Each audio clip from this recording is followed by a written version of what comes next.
Y comenzamos nuestra sesión del viernes 25 de marzo del 2022. La vez pasada dije 2020 y nadie se dio cuenta, ¿eh?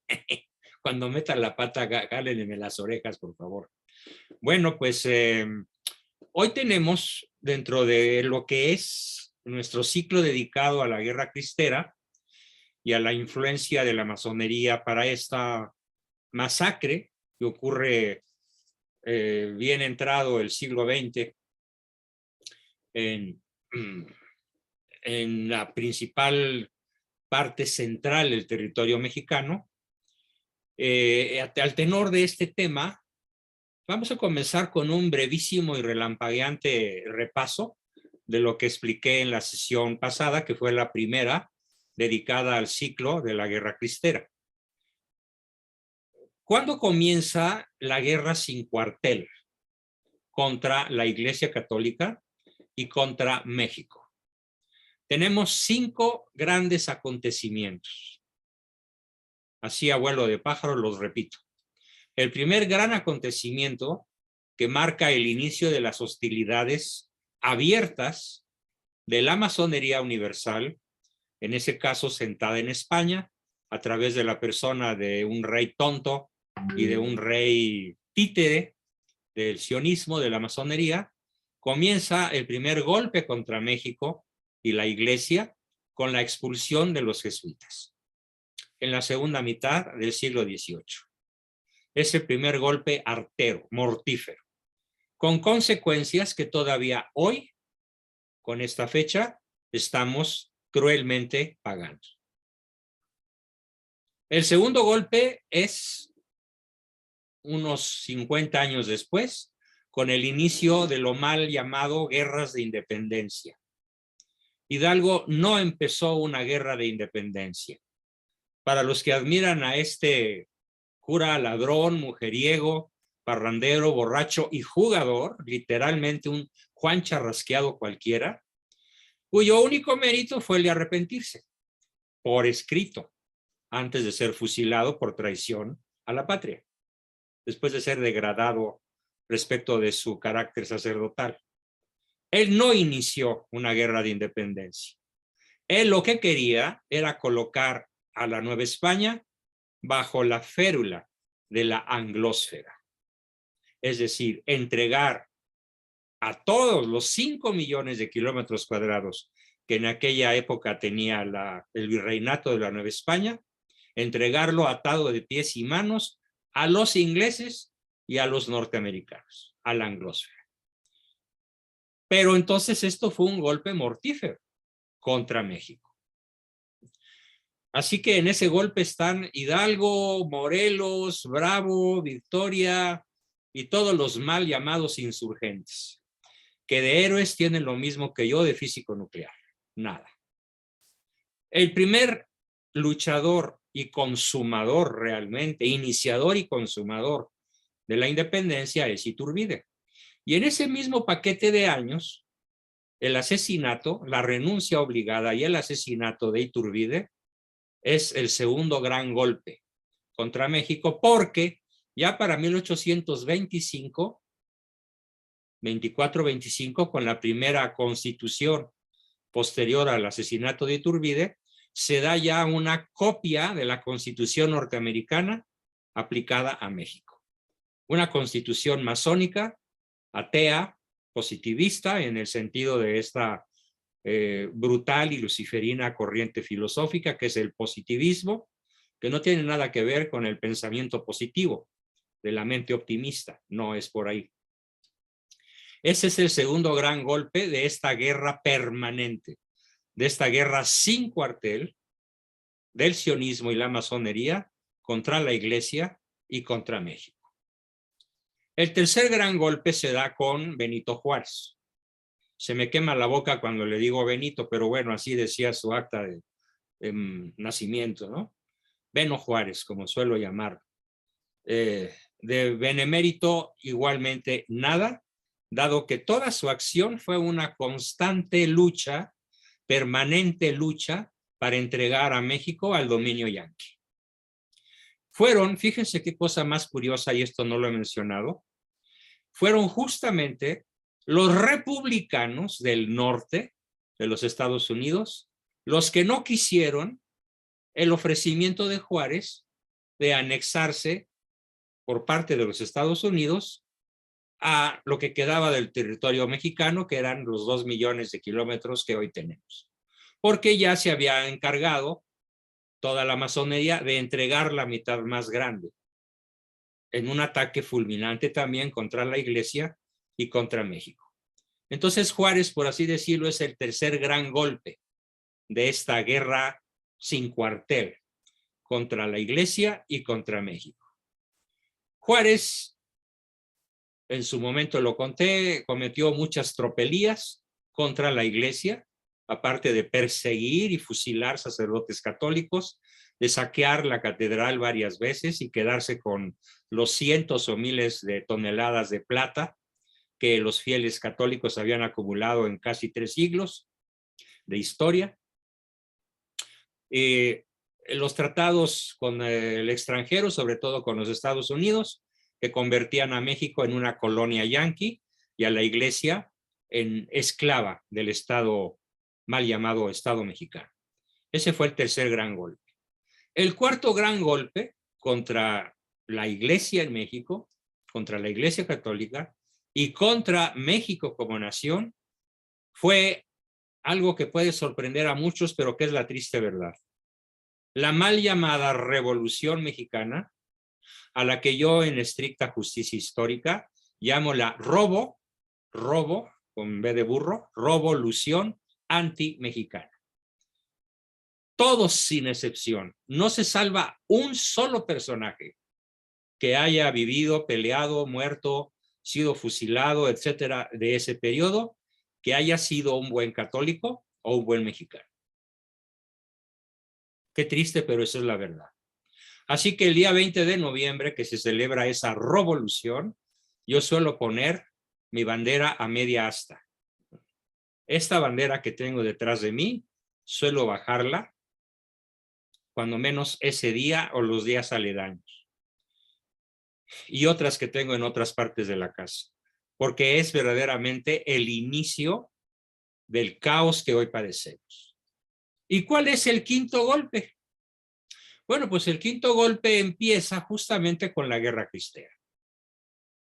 Y ese golpe es un golpe continuo, ya no es un golpe aislado, como lo fue la expulsión de los jesuitas, o como lo fue probablemente las guerras de independencia mal conducidas por el cura Hidalgo y compañía, o como lo fue la misma acción de Juárez. No, porque ya estamos hablando de un golpeteo que dura desde 1910 hasta la fecha. Ya estamos hablando de 112 años de un golpeteo, de una persecución contra la Iglesia Católica y contra México, el verdadero México, por parte de las logias masónicas y del sionismo. Entendido que la masonería es un brazo secreto de un organismo, de una formación, de una corriente todavía más secreta, aunque para los historiadores es muy evidente, que se llama el sionismo, que en la actualidad está dirigido por no más de 11, cuando mucho 13 familias, entre las cuales destaca desde luego para América Latina George Soros y específicamente Rockefeller, Goldman Sachs, Kunan Love, y otros de su calaña que tienen el 95% de las riquezas bancarias o bancarizables de la tierra. Pero dentro de este golpeteo que empieza en 1910 con la revolución antimexicana, que se exacerba brutalmente durante la Guerra Cristera, y a la fecha se continúa con la instalación de la ideología de género, del matrimonio igualitario, de la tiranía del Pejelopostli, de su connivencia con los países comunistas como Cuba, Venezuela, ya Ecuador y en gran medida Argentina, Chile y casi todo el cono sur, pues ya prácticamente en manos de la masonería de izquierda. Y ahora después de este pequeño y fulminante resumen sobre las formas mediante las cuales se ha realizado esta guerra sin final contra la Iglesia y contra México, nos toca tomar un respiro muy agradable. ¿En qué consiste este respiro tan agradable que quiero proponer en esta sesión? Platicarles, pues, de una novela histórica que yo leí cuando cumplí 13 años. Me tocó en aquel entonces, yo venturosísimamente, felizmente, trabajaba y además me pagaban muy bien. Quiero que se imaginen lo que representaba un salario de 12 pesos la hora para un chamaco de 13 años. Bueno, era el rico de la colonia, ¿no? Además con dinero generado por mí mismo. Y estuve ahí en Editorial Yus, que dirigía a mi padre como gerente, hasta los 22. Llegué a ser jefe de corrección de estilo. Y me tocó a los 13 años leer, con lágrimas en los ojos, porque es emocionantísima, una novela sobre la Guerra Cristera, que lo único que tiene de novela son ciertos enlaces que sirven para guiar la narrativa, para guiar el argumento. Pero todo lo que cuenta es absolutamente verídico, histórico. Esta novela se llama Entre las patas de los caballos. Anoten su nombre, por favor, Entre las patas de los caballos. Y su autor es un sinónimo. Es un sacerdote jesuita cuyo nombre nunca se pudo conocer, porque cuando finalmente se pudo editar en Editorial Yus, donde yo trabajaba como corrector, él ya había muerto cuando salió a la luz esta novela. Y fue su voluntad que nunca se supiera para evitar persecución del gobierno contra sus compañeros y sus familiares, cuál era el verdadero nombre del autor. Así que salió con el nombre de Luis Rivero del Val, con B de vaca, Val, Luis Rivero del Val. Es un seudónimo. Entre las patas de los caballos narra la historia de los mártires de la cristiandad. Y hoy les voy a platicar de un personaje en especial. Y decía yo que es una página gloriosa, es una página bellísima, porque aunque se trata de una tortura, aunque se trata de un asesinato y de muchos otros miles más que sucedieron en esos 3 años, no deja de ser maravillosamente aleccionador. Y estoy seguro que algunos de los que me están escuchando, pues les voy a pisar los callos, justamente porque con algunos de ustedes he discutido esta semana sobre ¿y qué hay más allá? Visto de una manera tan dramática como lo ve el personaje del cual hoy nos vamos a ocupar. Tan dramática, tan esperanzadora, tan llena de luz como lo es la vida eterna. Sin este concepto en su cabeza, don Anacleto González Flores, asesinado en abril de 1927, es decir, en el primer año, todavía no se cumplía el primer año de la Guerra Cristera, cuando ya el principal jefe cristero fue asesinado. Era un líder católico verdaderamente notable. Voy a hacer una semblanza de su biografía y también voy a narrar, a veces leyendo, a veces contando, porque me acuerdo muy bien de estos tremendos pasajes, cómo fue que él sufrió un martirio. Claro, yo quisiera que hoy tuviéramos jefes como él, incrustados en las filas de la iglesia. Me dicen unos, ¿y por qué no te incrustas en las filas de la iglesia? Bueno, pues porque antes de cruzar el umbral de la máxima autoridad arzobispal de este país, con el solo tufo de mi apellido, ya estoy fuera. Y perseguido, y atacado, denostado, y a veces hasta calumniado. ¿Por qué? Pues porque soy el nieto del jefe cristero número 1 y el hijo del principal adversario que la masonería haya tenido en este país. Como lo pueden constatar en el libro sobre mi padre, que se llama Salvador Abascal Infante, el mexicano que desafió a la revolución. Bueno, pues necesitamos líderes, y en aquella ocasión el callismo, o sea, de Plutarco Elías Calles, asesinó al que destacaba por sus mayores méritos. Don Anacleto González Flores, o Don Cleto, como le decían, o el maestro Cleto, no porque fuera maestro albañil, sino el maestro Cleto, era un organizador incansable, fundador de muchísimas asociaciones, catedrático de oratoria, de apologética, de sociología, de psicología, de literatura. Él prácticamente fue el fundador más apasionado de la ACJM, Acción Católica de la Juventud Mexicana. Fue su obra predilecta. Formó parte del primer Congreso Nacional Obrero Católico reunido en Guadalajara, congreso del que salió la Conferencia Nacional Católica del Trabajo, que por supuesto Cárdenas se encargó de aniquilar, de asfixiarla hasta su extinción. Organizó pues la Unión Popular de Jalisco y fue el primer delegado regional de la Liga Nacional Defensora de la Libertad Religiosa. Liga Nacional Defensora de la Libertad Religiosa. Organización que pasaría a manos de los sinarquistas, encabezados por mi padre, y entonces cambió de nombre y se llamó simplemente la U, la Unión, para no ventanearse tanto y ser fácilmente víctimas del gobierno perseguidor.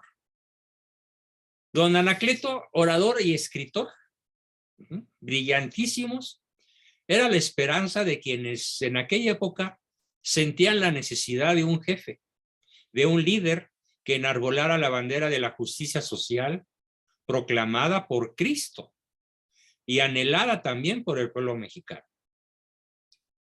Pero esto lo sabía muy bien también el general Ferreira. General Ferreira era un callista empedernido, así como ahora el Pejelopostli tiene sus aplaudidores empedernidos. En aquella época el general Ferreira era el jefe militar de más alto nivel en el estado de Jalisco. Su título era director comandante en jefe de las operaciones militares en el estado de Jalisco, del Ejército Federal, callista, por supuesto, anticatólico. Él fue quien ordenó la aprehensión del maestro Cleto, como le decían con simpatía y respeto quienes lo trataban. Se encontraba, narro cómo fue su proceso, desde su captura hasta su fusilamiento. Se encontraba el maestro Cleto en la casa de la señora Elvira Gutiérrez de Vargas, cuyos hijos, Ramón, Jorge y Florentino, los tres jóvenes, eran sus infatigables y colaboradores. Cuando soldados de la guarnición de la Plaza de Guadalajara y agentes de la Policía Federal rodearon la casa previa ocupación de los predios vecinos. O sea, quiero que vean el despliegue de fuerza brutal de cientos de hombres para capturar a un solo soldado cristero desarmado, porque don Anacleto nunca empuñó las armas en el campo de batalla. Su principal arma era la oratoria, era su estilo de vida, su congruencia, su liderazgo, un formidable liderazgo que cuantas personas él tocaba con el fuego de su oratoria, las hacía amar a Cristo y querer dar la vida por él. Por eso el gobierno le tenía tanto odio y a la vez tanto temor. Así que una vez que la policía y el ejército rodea los predios y las casas vecinas, se efectúa el asalto a la casa donde vivía, donde estaba refugiado el maestro Cleto, el 1 de abril de 1927 a las 4 de la madrugada. Don Anacleto, pues obviamente es despertado, porque la policía rompe a culatazos, o con un ariete probablemente, rompe la puerta de su recámara, aparte de la puerta de la casa, y entonces al oír tanto ruido él se despierta y avanza hacia sus aprensores. diciéndoles, si buscan al maestro Cleto, aquí estoy yo soy el maestro Cleto, pero les ruego dejar en paz a todos los demás. Se entregó, pero lejos de ceder a la petición del maestro Cleto, ¿sí?, los sardos, que así se llaman cuando son soldados de mala calaña, amarraban a él y a sus 3 jóvenes compañeros, conduciéndolos inmediatamente a un lugar que ya no existe, pero que en aquella época se llamaba el Cuartel Colorado de Guadalajara.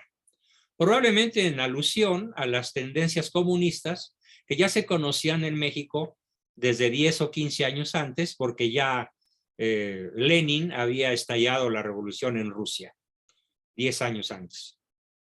La revolución comunista. A la señora Vargas se la llevaron a la inspección de policía, ojo, con sus 5 hijos pequeños, menores de 12 años y una muchacha del servicio. En el cuartel Colorado estaba ya otro compañero de don Anacleto, de nombre Luis Padilla Gómez, presidente de la Asociación Católica de la Juventud Mexicana en Guadalajara.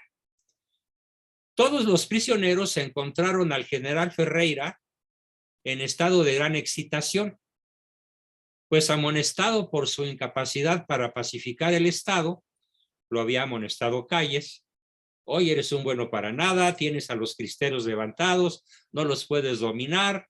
Y entonces Ferreira, inteligente, astutamente, como buen hijo del demonio, pues decidió pacificar al estado atrapando al principal jefe de la cristiada, a don Anacleto González Flores.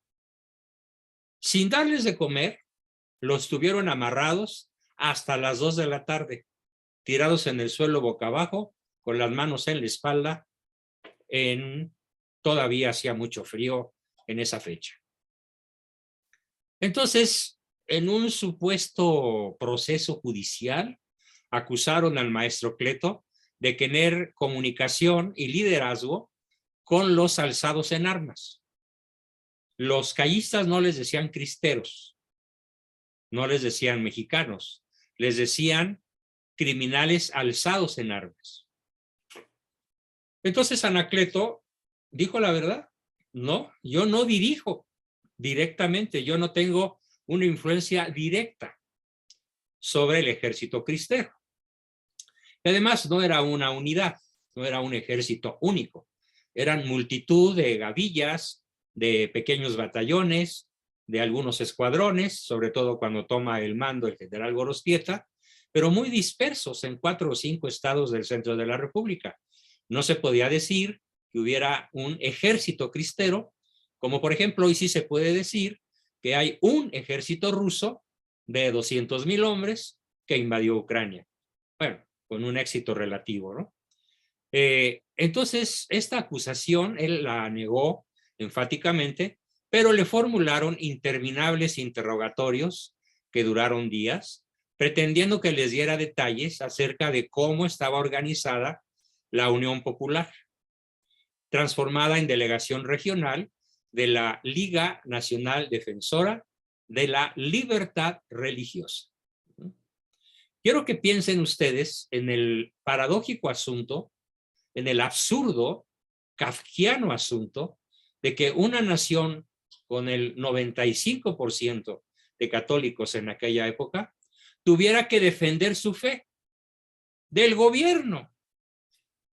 Mayor demostración de antidemocracia, de tiranía, de oclocracia, de caquistocracia, es decir, del gobierno de la chusma y del gobierno de los peores, que eran realmente los revolucionarios que se habían encaramado al poder desde 1910. Es absurdo que en un país católico una chusma los gobierne y que tengan los católicos que agruparse en torno a una Liga Defensora Nacional de la Libertad Religiosa y que esta liga haya sido decretada por el gobierno callista como un movimiento terrorista y con la orden de ejecutar sobre la marcha, sin juicio sumario, como si fuera un criminal tomado con las manos en la masa, a cualquiera que se sorprendiese defendiendo su fe.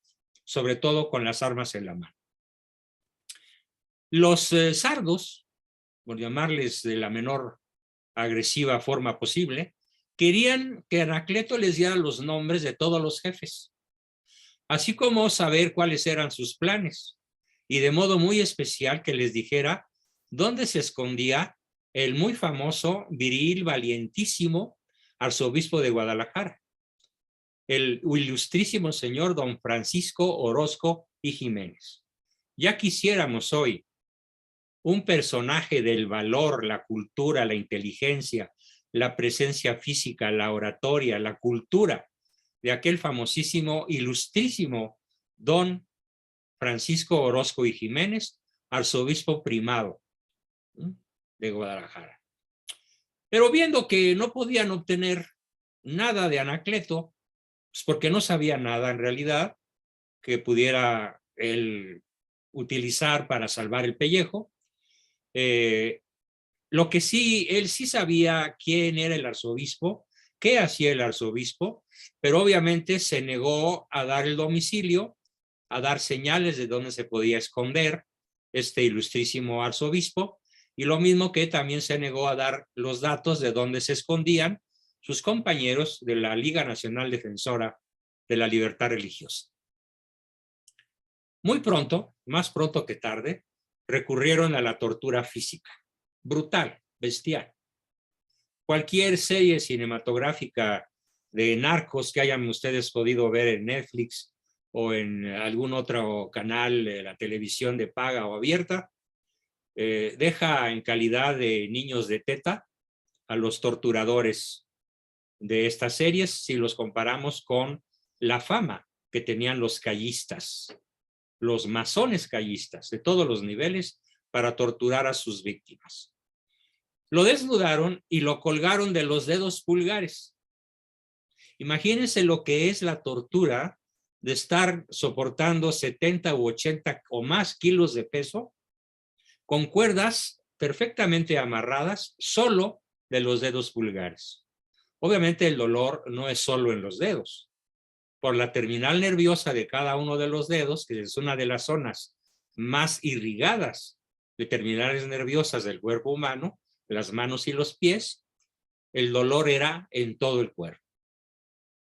Lo flagelaron y como insistiera en su negativa de dar información comprometedora, le cortaron los pies y el cuerpo con hojas de rasurar, con navajas de rasurar. Le tasajearon todo el cuerpo para que tardara mucho en morirse y víctima de dolores verdaderamente insoportables, finalmente diera la información que hubiera sido traicionar a su obispo, a su arzobispo y a sus compañeros de lucha. Nunca la dio. Se mantuvo fiel, se mantuvo firme y resistió cualquier tortura.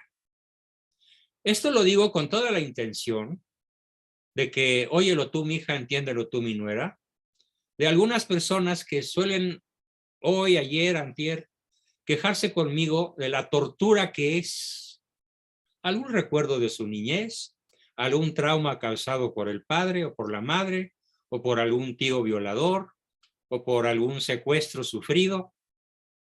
Quiero que piensen en que cuando se tiene amor a Cristo y convicciones firmes, uno puede resistir cualquier dosis de dolor, cualquiera, como es justamente el formidable ejemplo que nos da don Anacleto González Flores. Y entonces él exclamó, cuando estaba siendo tasajeado con las hojas de rasurar, una sola cosa les diré. Sus palabras son textuales. Una sola cosa les diré. Y es que he trabajado con todo desinterés por defender la causa de mi Señor Jesucristo y de su iglesia. Ustedes me matarán en un rato más, pero sepan que conmigo no morirá la causa. Muchos están detrás de mí, dispuestos a defenderla hasta el martirio. Pero me voy con la seguridad de que veré pronto desde el cielo el triunfo de la religión, de mi religión católica apostólica romana, y de mi adorada patria mexicana. Este fue su último discurso. Le rompieron la boca para impedirlo que siguiera hablando y lo dejaron así colgado. Y frente a él, colgado y todavía consciente, empezaron la tortura de los hermanos Vargas González, chamacos menores de 21 años. Anacleto exclamó: no se ensañen con niños, si quieren sangre de hombres, aquí estoy yo. Dirigiéndose a Luis Padilla, que pedía confesión, otro líder cristero tomado también prisionero, Luis Padilla pedía confesión, le dijo: no, hermano, le dijo don Anacleto, ya no es tiempo de confesarse, sino de pedir perdón y perdonar. Porque es un padre y no es un juez el que nos espera. Tu sangre te purificará. Y así es. De cara al martirio, no hace falta la confesión. El solo martirio es el principal acto de autorredención y confesión que un cristiano pueda ofrendar. Tu sangre misma te purificará. Obedeciendo entonces órdenes del general Ferreira, fíjense qué interesante escena esta. Un soldado, un sardo, atravesó el costado izquierdo de Anacleto con su bayoneta y como perdiera mucha sangre, el general ordenó formar el cuadro de ejecución. Ya lo atravesó el costado izquierdo de Anacleto, igual que fuera atravesado Cristo en la cruz con la lanza de un soldado. Obviamente el soldado no tenía la menor idea de que iba a ser un símil de nuestro Señor Jesucristo al clavarle la bayoneta en el costado izquierdo al don Anacleto, pero lo hizo. Y antes de que se muriera desangrado, Anacleto les habló a los soldados en tales términos, ojo con esto, probablemente ese es el momento culminante de esta historia, que los soldados se negaron a disparar. No quisieron asesinar a don Anacleto. Por de tal manera les habló del cielo, de Cristo, de la crucifixión, de la redención, de por qué ofrendaba su vida, que bajaron los fusiles, clavaron las bayonetas en tierra y se negaron a disparar contra Anacleto. Tuvo que traerse otro batallón que ya no escuchó a don Anacleto porque ya estaba moribundo, para que finalmente se pudiera cumplir la orden de Calles y la orden del general Ferreira.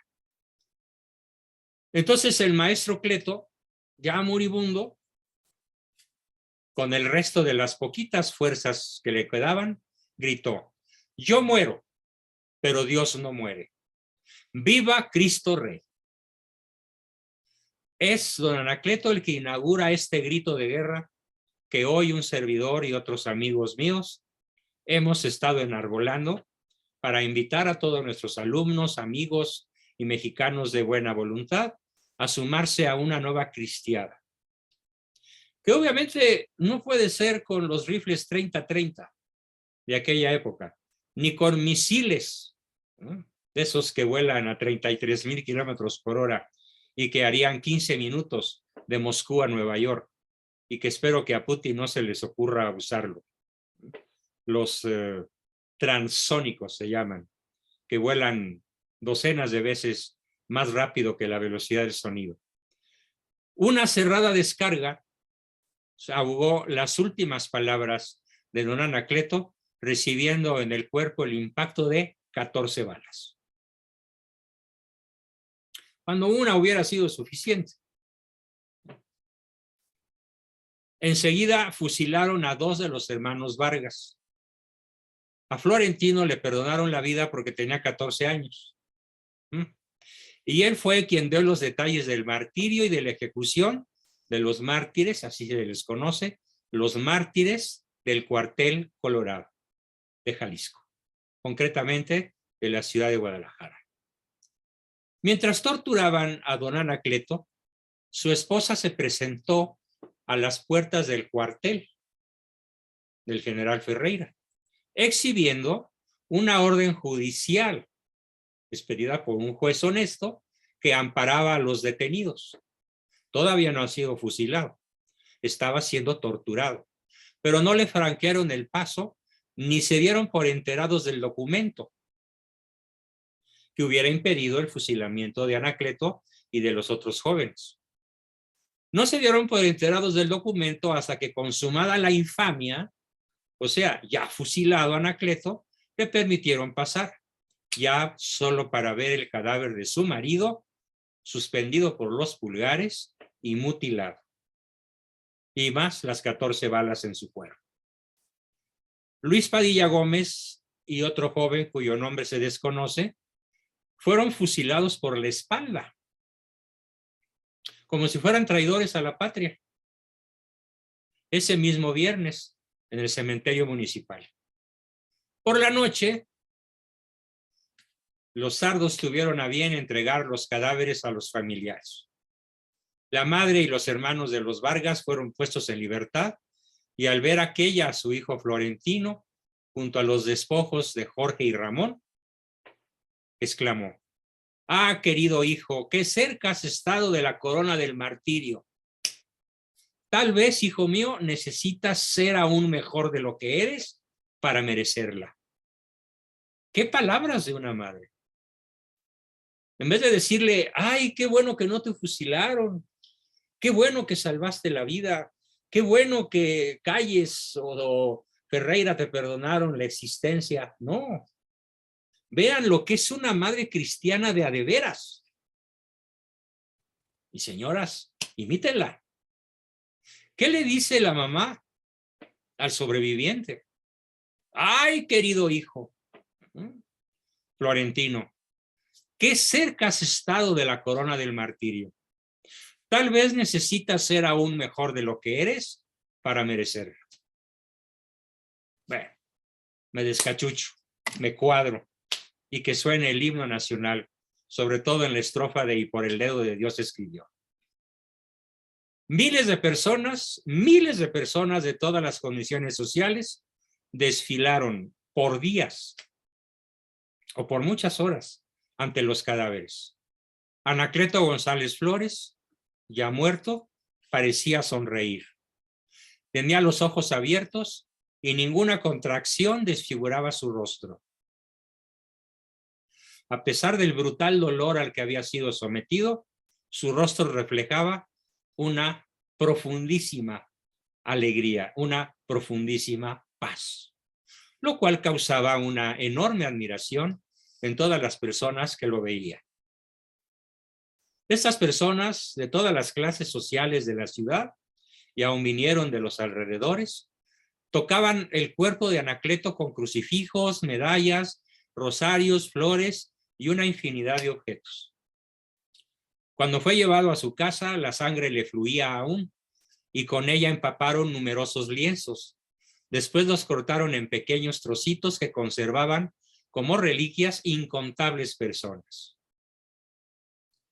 El sábado 3 de la tarde fue el entierro, formando el cortejo una inmensa multitud. Pero quiero que vean quiénes eran los que más llenaban las filas de aquella inmensa multitud.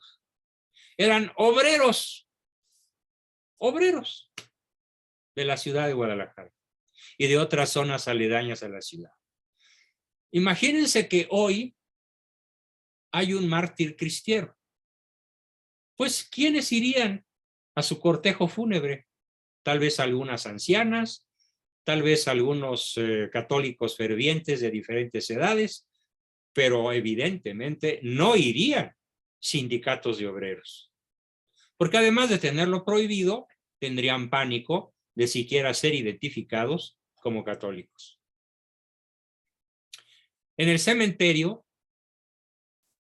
antes de que descendiera el ataúd, dos jóvenes y un obrero tomaron la palabra para hacer el elogio de don Anacleto González Flores y su obra, poniendo en su oratoria el fuego que clama justicia y el sentimiento del amigo que sufre y del dolor de una gran pérdida y de la indignación de un crimen que clama al cielo.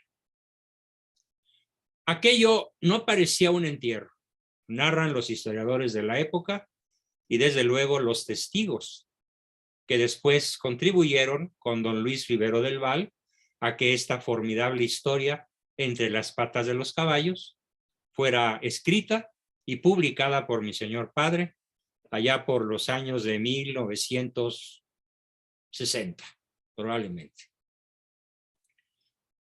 La multitud entusiasmada, prorrumpía en gritos y coreaban a los que otros lanzaban. El grito lanzado inicialmente por primera vez en la historia por Anacleto, ¡viva Cristo Rey! Y ¡viva la Virgen de Guadalupe!, se repetían incesantemente. Los dos jóvenes que hablaron en el cementerio lo pagaron con sus vidas, porque fueron seguidos por agentes secretos de Calles y del general Ferreira, fueron seguidos, fueron investigados y fueron aprehendidos y fusilados.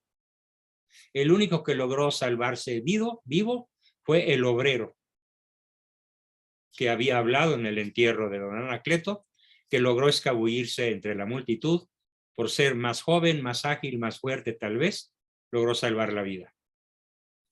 Bueno, pues esta es la narración que en la novela histórica, absolutamente y rigurosamente histórica, de Entre las patas de los caballos, nos platica su desconocido autor con el nombre de Luis Rivero del Val, que a mí me grabó mi mente, mi corazón, mi inteligencia, mis sentimientos, siendo yo un chamaco de 13 años, y que con particular gratitud por mis padres que me dieron este conocimiento, este ejemplo, esta formación, quise hoy compartirlo con ustedes.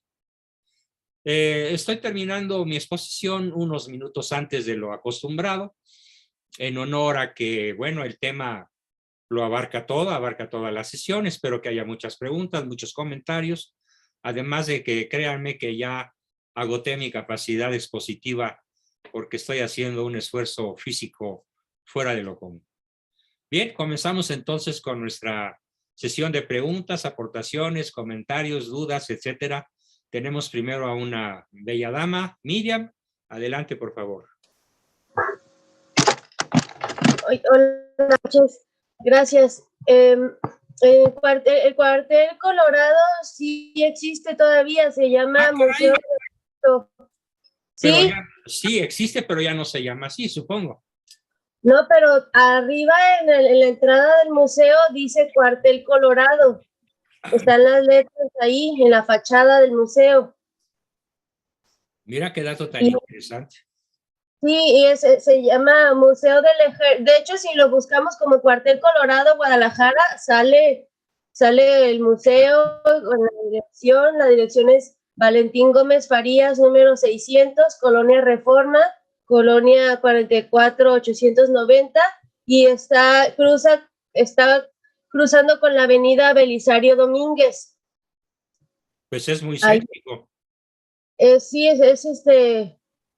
sí, es cerca bueno, no es precisamente céntrico, pero sí está cerca del centro y sí existe todavía el Cuartel Colorado.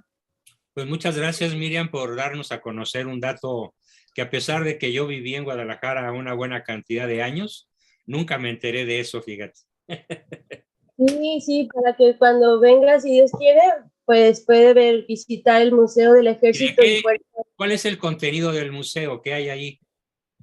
Pues yo solamente he entrado una vez, pero pues hay aviones de ejército, algunas avionetas, algunas armas de varias décadas atrás.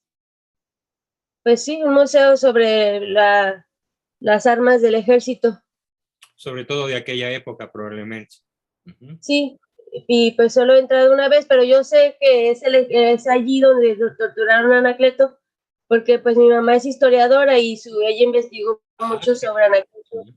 Investigó sobre Anacleto y los cristeros tanto en la tesis de licenciatura como en la tesis de maestría, y actualmente también está relacionado con ello en su doctorado de historia también. Qué bien, qué bien.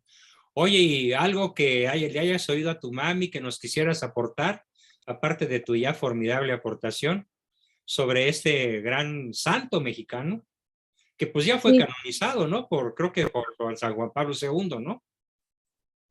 sí. Bueno, pues sí, he escuchado muchas veces la tortura de Anacleto y bueno, lo que se me hace impactante es de que su relato fue impresionante, me llegó al corazón y es admirable conocer pequeños detalles que no sabía, como por ejemplo que pues todo lo que sabía de tanto de varios campos de sociología, psicología, se me hace muy admirable de él y pues me llega al alma pues el relato de su tortura, diciendo que fue un hombre tan entregado y tan brillante y me parece pues muy triste que no tenía como la comprensión de su esposa, porque su esposa siempre él estaba empeñado en la evangelización y en la lucha por su fe Y y ella su no lo esposa apoyaba. no la apoyaba porque su esposa, pues bueno, ella era como más humilde, ella fue huérfana pues no tenía mucha cultura y como que estaba muy apática con la actitud de su marido. Y incluso Qué dato cuando tan importante, ¿no? Porque eso enaltece la figura de Anacleto. sí, pues yo pienso que pues luchó solo, porque no tuvo el apoyo de su mujer. Incluso lamentablemente cuando él ya murió, su esposa decidió hacerse protestante. No me digas. Qué bárbara, qué traición tan terrible, ¿no? Sí, sí. Y algunas personas de por aquí, pues, un amigo historiador que tiene mi edad, dice que sus padres, pues, la conocieron y dice que la comprenden, porque dicen, bueno, es que como su esposo sufrió tanto que lo mataron, pues es comprensible que ella haya querido cambiar de religión para ya no tener problemas. Pues eso simplemente se llama apostasía y alta traición. No podemos juzgar su fuero interno, Dios la haya perdonado, Dios la haya comprendido, pero visto objetivamente es alta traición y es apostasía. Sí, sí, Mientras que la mamá de Florentino le dice, ay, mijito, qué lástima que no te fusilaron. Quiere decir que te tienes que portar mejor para merecer el martirio. Esa es una madre católica. Sí. Pues sí, ahí vemos pues de que Anacleto no tuvo para nada el apoyo de su mujer. Y también el hecho de que cuando ella murió, muchos cristeros se unieron y le consiguieron una casa a la señora para que pues no estuviera desamparada y le dieron una casa muy bella y ella vio la casa y dijo, ay, pues no me gusta tanto. Oh, bueno. Oye, pues tu mamá como historiadora veo que te ha surtido bien de información, ¿eh? Y también incluso Felicidades. conozco la casa donde lo capturaron. La casa la calle es una perpendicular a la Avenida Federalismo. Y de hecho está muy cerca de una estación del tren ligero. Te le digo, es una calle perpendicular a Avenida Federalismo, cerca de donde está la famosa escultura del sincretismo. Está Horrorosa, horrorosa. a 2 cuadras de la escultura del sincretismo está la casa donde capturaron a Anacleto y a los hermanos, me parece que se apellidaban Vargas, Sí, y Vargas. ahí todavía está la placa de donde dice que ahí capturaron a Anacleto y a los hermanos Vargas, aunque la casa ya está, bueno, incluso la placa ya está pintada de blanco, ya casi no se puede percibir lo que dice, y la casa pues está ahí abandonada y pues nadie la quiere rescatar. Claro, imagínate el fuetazo en la jeta del peje que sería un rescate de esa naturaleza, ¿no? O bueno, de todos los presidentes revolucionarios desde la época. ¿Sí? De todos no se hace uno, caray. No se hace un patriota ni un mexicano con ninguno de ellos. En fin, pues muchas gracias, Miriam, por darnos tanto conocimiento extra sobre la narración de hoy. Y tenemos la mano levantada de Jorge Alberto. ¿Alguna pregunta? Espero que otros se vayan animando. Un poquito más de comentarios de Anacleto. No recuerdo si es ya santo, pero sí es cierto que es beato. Y inclusive para nuestro movimiento, la escuela, el equipo laico, el equipo laico es un ejemplo y un modelo laico para nosotros de seguimiento total de lo que debemos hacer para poder ser y hacer iglesia. Claro. Sí, totalmente. Muy bien. ¿Quién más quiere participar, preguntar, opinar, contribuir? Adelante. Tenemos todavía un ratillo.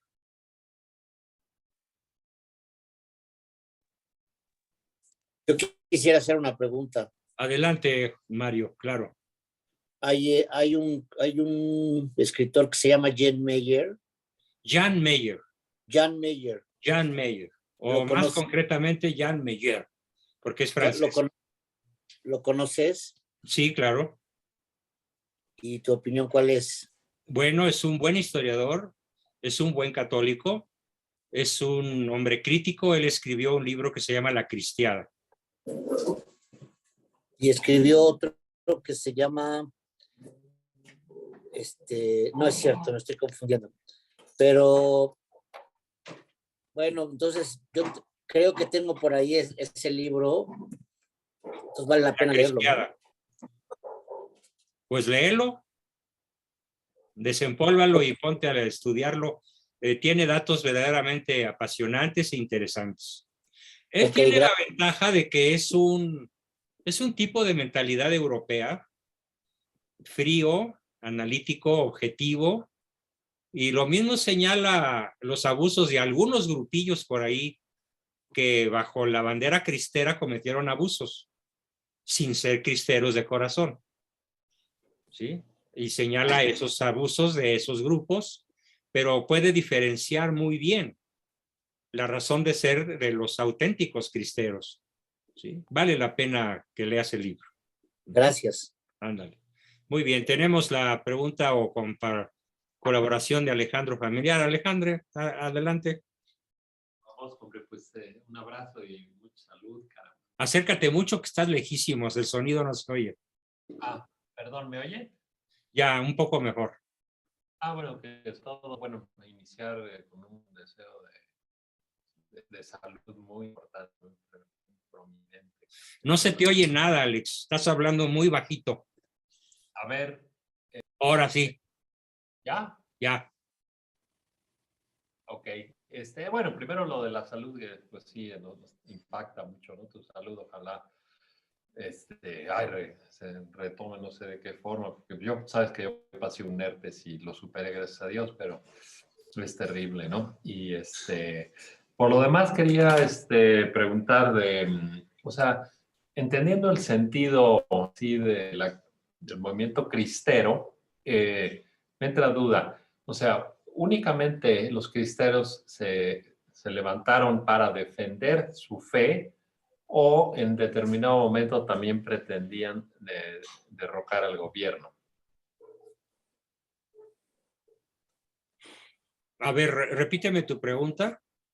Sí, que si los cristeros, su alcance era el de defender su fe y eso fue el motivo de la persecución al denunciar las atrocidades del gobierno, o también venía implícito en el movimiento cristero la intención de derrocar al gobierno de Calles. No, nunca ni el general Gorostieta pensó en un derrocamiento.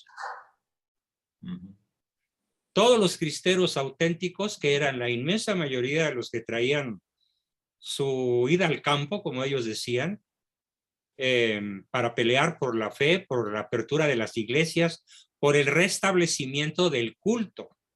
Lo que disparó la guerra cristera fue que Calles estableció tales leyes que se llamaron la ley Calles, leyes inicuas, leyes bestiales, que obligaron a los obispos, arzobispos y sacerdotes mexicanos a cerrar las iglesias, para no tener que hacer lo que les exigió la Revolución Francesa a los sacerdotes católicos en la era del terror, que era algo así como su nacionalización. Para evitar eso, justamente, fue para lo que estalló la Guerra Cristera, para el restablecimiento del culto, para el cese de la ley Calles. La exigencia cristera era muy clara, la derogación de la ley Calles, no el derrocamiento del gobierno. O sea que no había... Precisión histórica muy importante. Sí, muy bueno, porque eso quita cualquier asomo de disque justificación, podrían Claro, ellos, ¿no? claro. Y ahora por otro lado también comí esa parte un poquito, pero el tema más sí terminé de ver ya el video completo De Adrián de hace 15 días.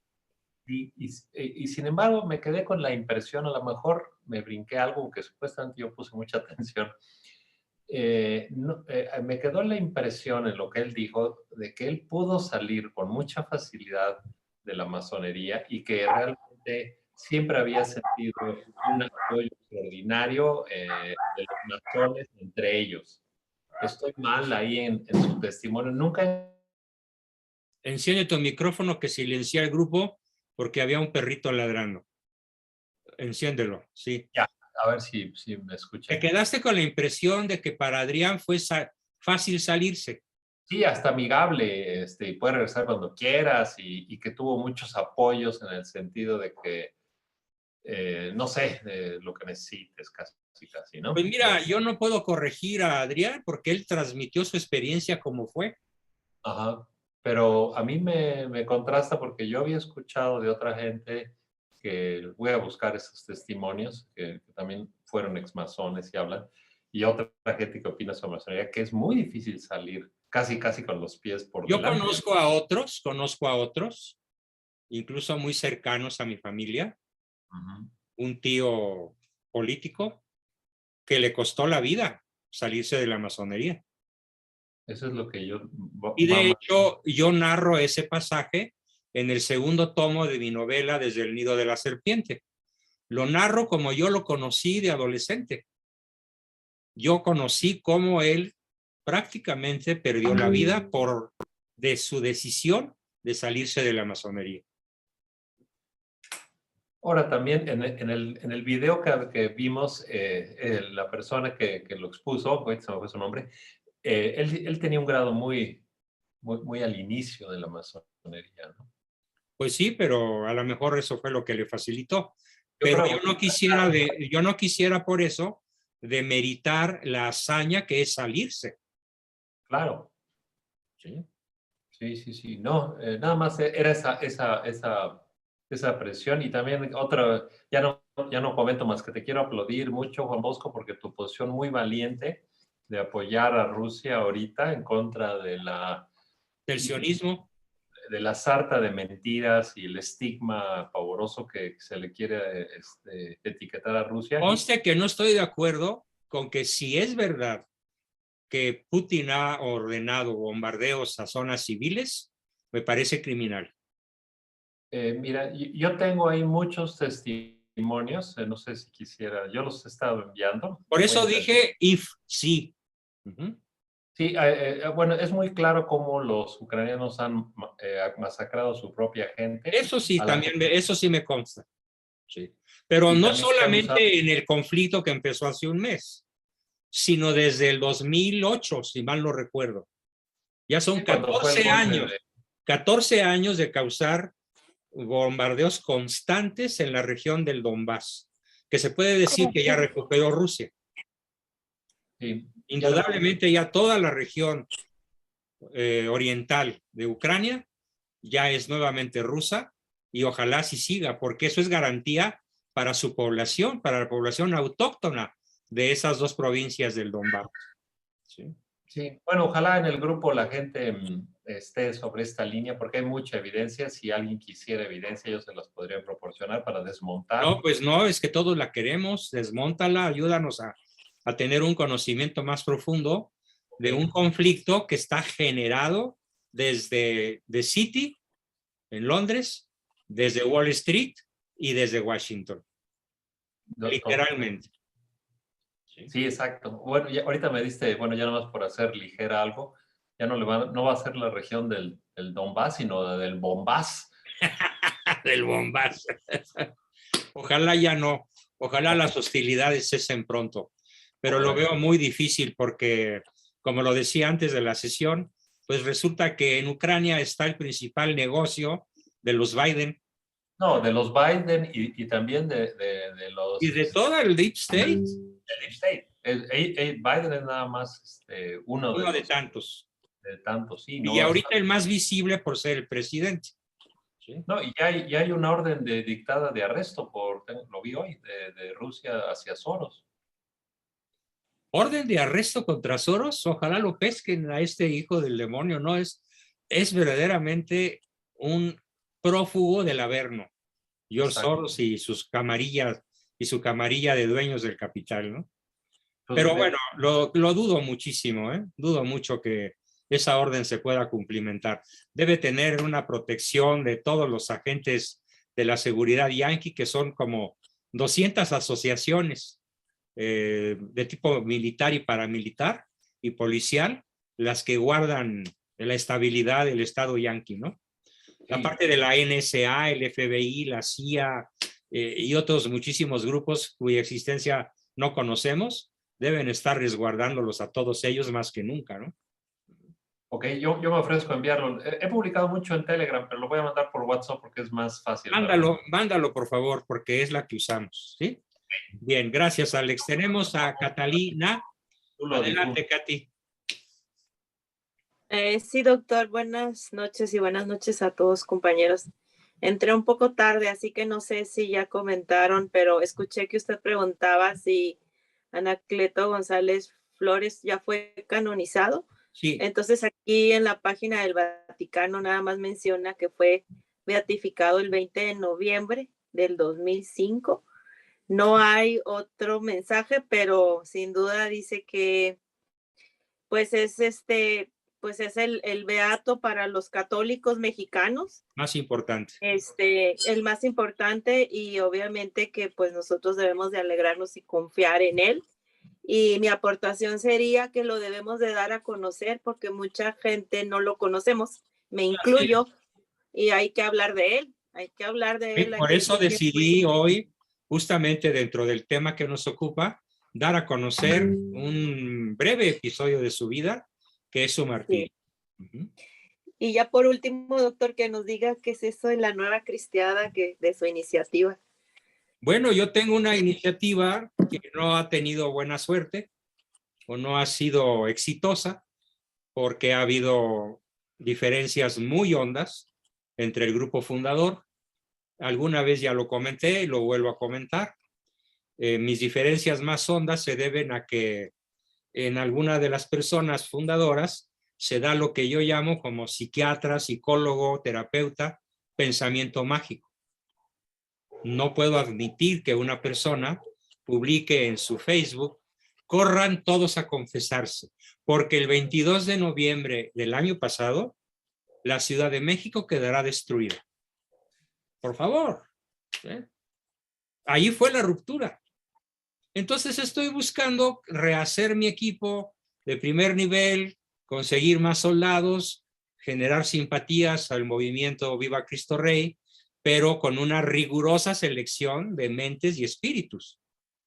Para algo ha de servir mi profesión. No puedo admitir personas que se guíen. Además dice que esta profecía que él hizo, la hizo porque se la reveló a su hijo de 10 años, que es profeta. O sea, no podemos los católicos darnos el lujo de cometer estos deslices, por el amor de Dios. Así es.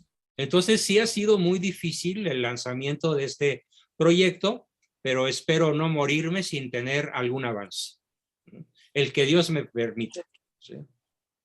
Muy bien. Gracias. Una cristiada cuyas herramientas principales son dar a conocer, por ejemplo, lo que hoy estoy haciendo, al dar a conocer a Anacleto, es un zarpazo al enemigo. ¿Sí? Claro. Y es un zarpazo a aquellos de nosotros que podamos hoy tener una vida más dominada por la cobardía, por el resentimiento, por el vacío interior, por la falta de ideales, por la falta de la visión de la eternidad. Estoy seguro que hoy pisé 3 o 4 callos en ese sentido. ¿Bien? Muchas gracias. Pati, muy doctor. valiosa tu aportación. Tenemos a Gracias. Alfredo y luego a Oliva. Adelante, Freddy. Buenas noches, doctor. Hola, muy buenas. Mi pregunta va un poco en torno al movimiento cristero. Mi abuela me contó que ella vivió su infancia en lo que fue la zona sur de Zacatecas. Entonces, dice que su mamá le comentó que se corría el rumor días antes de que llegaran los cristeros, que escondieran a todas las mujeres y que guardaran todas sus parcelas, porque iban a llegar, iban a comer todas las pelas y a violar a todas las mujeres. ¿Por qué tan cierto era eso? ¿O solamente eran puros chismes que se corrían entre la gente? No eran chismes, pero hay que entender el alcance de esa afirmación. Hubo grupos que se autodenominaban cristeros, pero que no lo eran. Era muy en la tónica de lo que en la época de 1910 a 1900, todavía veintitantos, se llamaba la bola, ¿sí? Que eran la bola de villistas, callistas, cardenistas, istas, que aquí y allá, que no tenían ningún objetivo patriótico, ni de liberación, ni de justicia social, sino únicamente de pillaje, al estilo Francisco Villa. Entonces, ¿No sientes oportunistas? Sí, oportunistas, rateros de alto nivel, de medio pelo o de baja alcurnia, que aprovecharon el movimiento cristero para cruzarse un par de cananas, tomar el fusil y autodenominarse cristeros sin serlo. Y sí estoy seguro, también yo he leído información valiosa, de que el lugar donde más fue asolado el país por este tipo de pseudocristeros fue la zona colindante de Jalisco con Zacatecas en el norte. O sea, el sur. Michoacán. Y en parte Michoacán también, sobre todo en Tierra Caliente. Sí, porque Gracias. Joselito era del área de Zamora. Sí, de por ahí de Ario de Rosales, ¿no?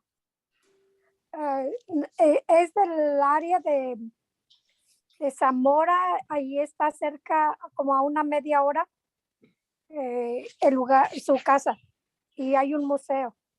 De Joselito, de Sí. José Sánchez del Río, el niño mártir. Correcto.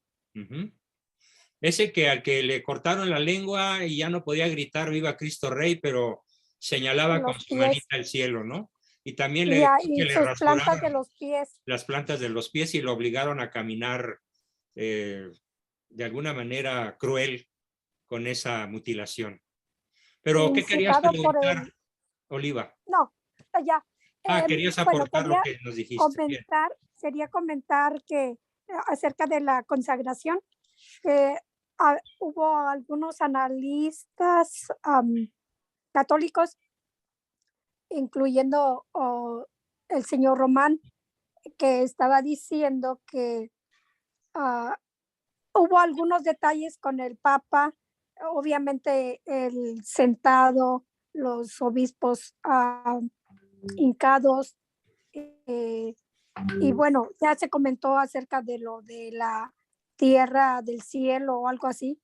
Entonces, bueno, y ya para sintetizar todas esas cosas, uno de los analistas, un sacerdote, decía que aún que no está la perfección esta consagración, porque nada más detalles tal vez que hubieran sido mejor, pudieran haber sido mejor. Los resultados obviamente se van a ver dentro de unos años posiblemente. Y bueno, pues siempre ahí está. Pero bueno, dejo eso allí. Y una pregunta acerca del tema, que lo felicito, está súper interesante. Me causa terror imaginarme tanto sufrimiento de tantas personas, pero a la vez eso como que me impulsa y me da una nueva energía para seguir yo adelante con mi fe. Y la pregunta que tengo es, ¿qué rol jugaban las mujeres? Ya hemos visto que también los niños tuvieron mucha parte aquí, como Joselito, pero aparte de las mujeres que se denominaban acompañantes de los soldados, con sarcasmo lo digo, ¿qué otro papel jugaba la mujer allí? No, bueno, pues hay una novela que también es de Luis Rivero del Val, que se llama Jael, Jahel, Jael, como la heroína bíblica. En esa novela, Jael, se narra con mucho detalle cuál fue el heroico y maravilloso papel de la mujer durante la Guerra Cristera. Olvídate del modelo de las Adelitas de la Revolución. Podemos decir que aquellas eran prostitutas o escorts, como se diría en inglés, pero estas, las de la Guerra Cristera, realmente eran heroínas que llevaban dinero, parque, armas, comida, medicinas, eran enfermeras, eran heroicas, la inmensa mayoría de ellas, y en esa novela histórica, Jael, el autor da testimonio de ello. ¿Y dónde se puede conseguir ese libro? Pues en la red yo creo que los venden en Amazon, Jael, Luis Rivero del Val. También yo voy ahora que estoy desarrollando estos temas, voy a tratar de recuperar los libros de mi adolescencia. También hay otros, aparte de Las patas de los caballos. En fin, y para hasta donde yo pueda, también compartirlos con todos ustedes. ¿Sí? Le agradecería mucho, profesor. Claro que sí, con mucho gusto. Gracias. ¿Quién más levantó su manita por ahí? Todavía tenemos 5 minutos. Adelante.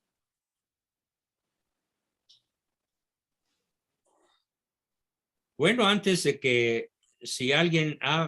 Lili, por favor, adelante. Lili y luego Juan Osorio. Buenas noches a todos y a usted, profesor. Solamente quería leer algo que demuestra la calidad moral tan grande que tenía Anacleto. A ver. Al final, en su muerte, antes de morir, dijo: General, perdona usted de corazón. Muy pronto nos veremos ante el tribunal divino. El mismo juez que me va a juzgar será su juez. Entonces tendrá usted un intercesor en mí. Eso le dijo al general antes de morir. Caray.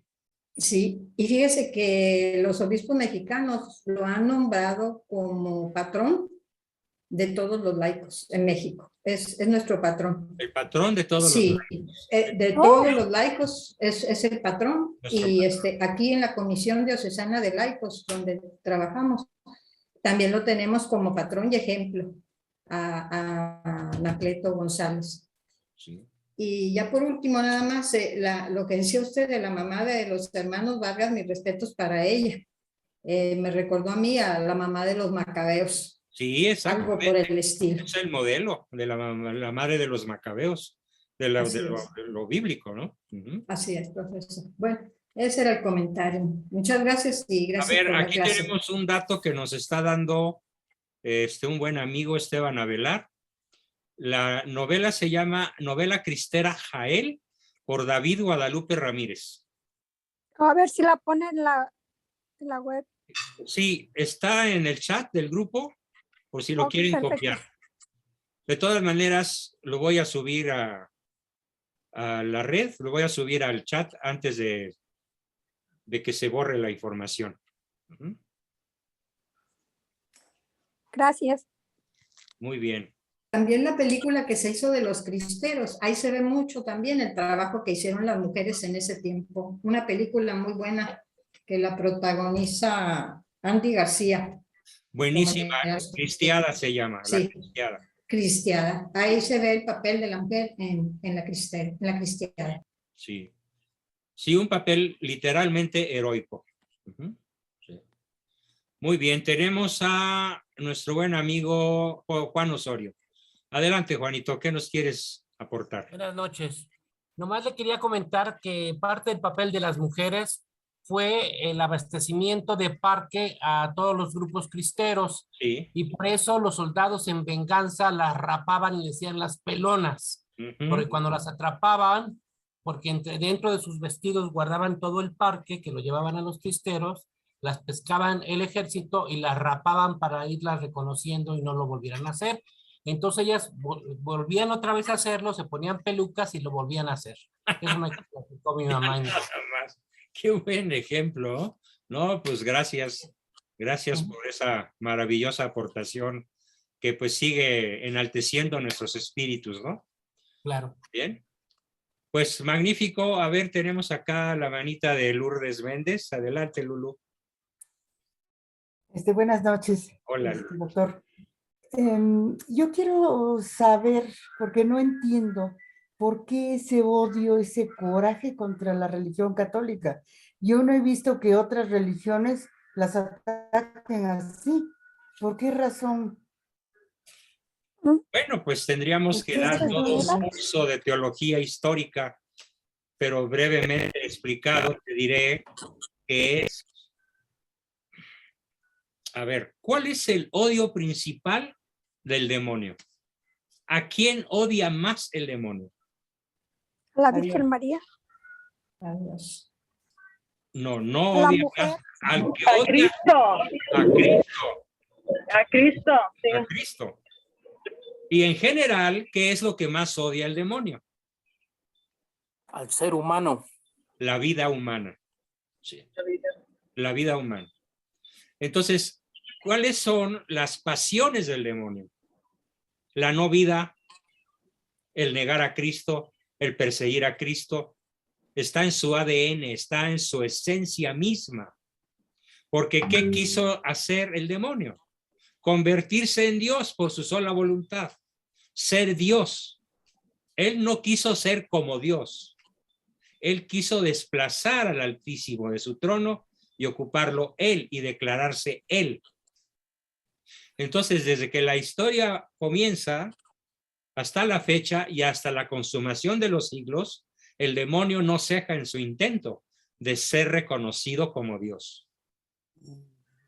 De hecho, el anticristo, personaje del que hablaremos en alguna sesión de este año, en el momento correcto, en el momento adecuado, el anticristo se nos va a aparecer como el verdadero Mesías. Ojalá no nos toque vivir esa época. Dice Cristo, ojalá, ¿cómo dice? Pobres de los que vivan en esa época. Hasta los santos van a caer. Ay, Dios. Por el poder del anticristo. Entonces el anticristo ha sido, el anticristo, o sea, el demonio, que se va a encarnar en un ser humano, que va a ser un ser humano, el anticristo, tiene un odio milenario que nace desde el momento en el cual Luzbel decide convertirse en Lucifer al intentar ocupar el trono de Dios. Y él es el que instiga a los masones, a los sionistas, para ocupar en poderío toda la tierra y el gobierno de todas las naciones, excepto de dos, Polonia y Hungría, en este momento. Pero a ver, ¿en manos de quién está Ucrania? De un judío sionista que además es LGTBI, es comediante, es homosexual, es cómico, es de muy cortas entendederas y se hace aparecer como héroe. Cuando es exactamente todo lo contrario. Él es el causante de docenas de miles de muertes de ciudadanos ucranianos de la parte oriental de su tierra, donde él gobierna. Él es un asesino. Él disparó primero, para que me entiendas, con el apoyo de Occidente. con el apoyo de toda la Unión Europea y el apoyo de Estados Unidos y de Canadá y de todos los países bajo la égida sionista. Entonces, ¿por qué se odia tanto al catolicismo? Pues que es la oposición al gobierno mundial. Es la oposición al sionismo, es la oposición al paganismo. Ningún enemigo tan mandado a ser para el demonio como Cristo. Es más, cuando el demonio toma la decisión de rebelarse, cuando le es revelado que Cristo va a nacer de una mujer, o sea que la segunda persona de la Santísima Trinidad se va a encarnar, ya en ese momento entra en el colmo de la furia. Por esa razón, el gran acusador, el gran perseguidor, el gran obstaculizador entre nosotros y la patria celestial, pues es él y sus legiones que vagan por el mundo para la perdición de las almas y que en la tierra se encarnan en la masonería y en el sionismo principalmente. Amén de otra multitud de enemigos históricos que ha tenido a lo largo de 6,000 años. Pero ningún enemigo tan poderoso como los que hoy gobiernan la tierra, sobre todo la mitad más grande, que es Europa, gran parte de África y todo el continente americano desde Alaska hasta Patagonia. Así que ahí donde te dicen que hay democracia, no hay democracia, hay sionismo y masonería. Y por eso los verdaderos católicos somos perseguidos en nuestra propia tierra. Yo no he podido subir mis videos porque YouTube está enojado conmigo, porque me atreví a atacar el proceso de revocación de mandato. Estoy castigado. Espero poder mañana crear otro canal alterno para subirles las últimas sesiones y que todos las tengan. Pero pues ahí sigo castigadito por los adversarios de Cristo, que son dueños de todos los medios masivos de comunicación, sin excepción. Radio, cine, televisión, prensa, YouTube, internet, todo lo que sea progreso tecnológico, ellos lo dominan como propietarios ideológicos, monetarios y de la casa de bolsa y de los grandes bancos y de todas las formas de poder habidas y por haber. Espero que con esto te quede claro por qué nos odian tanto. Muchas gracias, doctor. Bien. Muchas gracias. A ver, aquí Joaquín me está diciendo que yo sepa un canal puede denunciar a otro para que lo veten, suspendan o cierren. Sí, pues eso fue lo que pasó. Algún tipo enfurecido, algún pegeliano enfurecido me denunció y por eso quién sabe cuántos días más esté yo castigadito, ¿no? Pero bueno, todo sea por la causa. Pues muy bien, muy buenas noches. ¿Puedo comentar una cosa? Adelante, Lili, claro, por favor. Oiga, ¿por qué el demonio persigue el catolicismo? Porque él sabe perfectamente que es la única religión verdadera. Los demás no le interesan. No le interesan. Ahora sí que pusiste la cereza en el pastel. Bravo. Muy bien.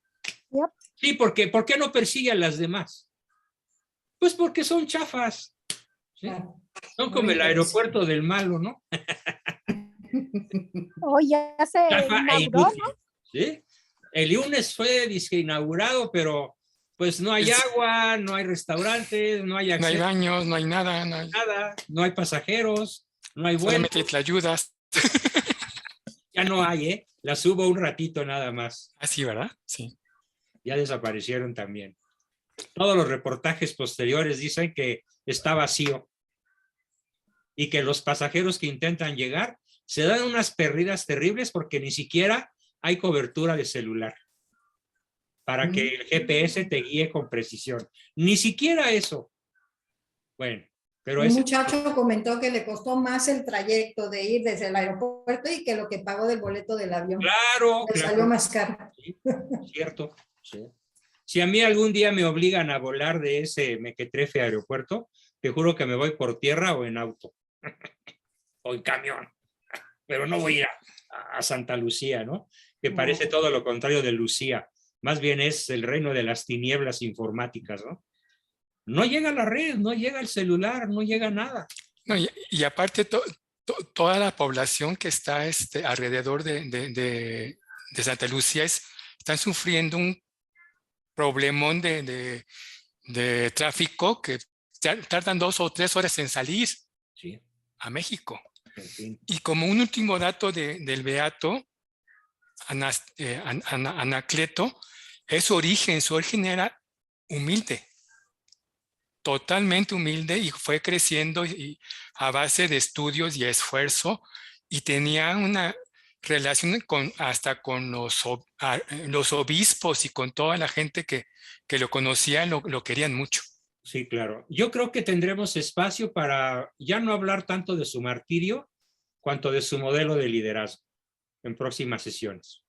Cómo alcanzó niveles de cultura y de influencia en la sociedad mexicana de su época. Bueno, pues precisamente ese liderazgo es el que nosotros estamos buscando en el equipo laico al servicio de la pastoral. Por eso es nuestro modelo. Muy bien. Y porque es el patrono de los laicos. Formidable. Pues muy bien. Miriam, tú ya hablaste, ¿verdad? ¿O querías decir algo más? Sí, algo más. Es un dato. En Guadalajara hay un museo cristiano. Hay un ejemplo del dulce nombre de Jesús. Sobre la calle Jesús está este museo cristero, y nada más allá, ni siquiera en Tepatitlán hay un museo cristero. Es un museo muy chiquitito, es solamente una habitación, pero pues hay ahí algunos artículos de Anacleto y de los hermanos Vargas en el templo del dulce nombre de Jesús. En Guadalajara. Perfecto. Sí. Mándanos el dato al grupo Varios, por favor, Mía. ¿Sí? De hecho, yo hace 5 años yo entrevisté a este amigo historiador que él trabajaba en ese templo y me presentó el museo, y pues yo tengo esa entrevista que son 45 minutos de entrevista en 3 bloques de 15 minutos cada bloque. Muy bien. Si tienes manera de obsequiárnosla, te la vamos a agradecer muchísimo. ¿Sale? Sí, yo paso los enlaces a usted, maestro, para que los comparta. Yo la difundo. Cómo no, Miriam. Mil gracias a todos. Enciendan sus micrófonos para escuchar sus buenas noches. Y el Señor siga bendiciéndote y seguimos orando por tu salud. Que Dios lo bendiga, doctor. Que Dios le dé salud. Gracias. Maestro. Nos vemos muy pronto. Hasta luego.